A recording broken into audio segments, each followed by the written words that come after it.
This parable must be first because Jesus says we must understand it or we won't understand the others. This parable is based on the oldest truth in the Bible: things grow after their own kind. Jesus is the sower of the seed, which is the word of God in his gospel. Also Paul says a father of the gospel could sow this gospel kingdom seed, and this is how a person is birthed into the family of God.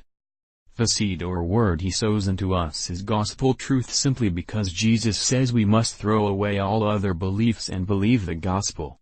If he means this, he can't sow something different into us. This is a problem for us today because, with all the different denominations and preaching, we think we have many options to choose from, and we can even create our own beliefs. This isn't true.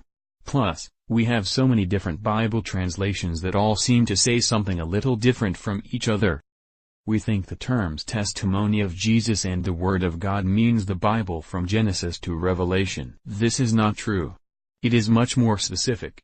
It's the gospel message Deuteronomy says that God would give Jesus to bring, and then the book of Acts in the New Testament says we must believe it. But we must know what gospel truth is, which is what Jesus' parables, and the teachings of Paul reveal to us. This parable of the sower can speak to both non-Christians about salvation, and Christians about believing the gospel truth. Naturally, we should not have rocky, shallow or busy hearts, which are three types of hearts that don't receive gospel truth. We are meant to have good hearts toward the gospel. But most Christians don't live the gospel. The parable says only 25% live it, but according to Christian polls, today fewer than 10% of Christians do live it.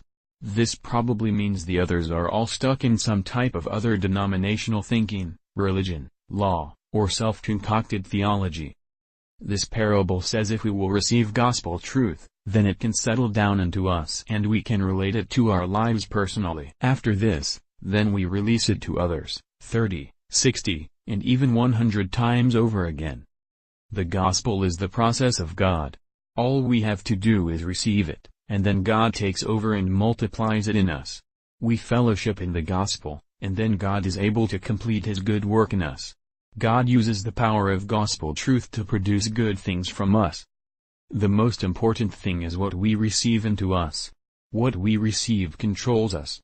Proverbs says, "As a man thinks in his heart, so is he." The fact is that our calling is to only receive gospel truth into us. What is the summary that Jesus is saying to us in this parable?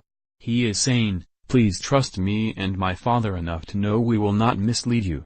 Trust that we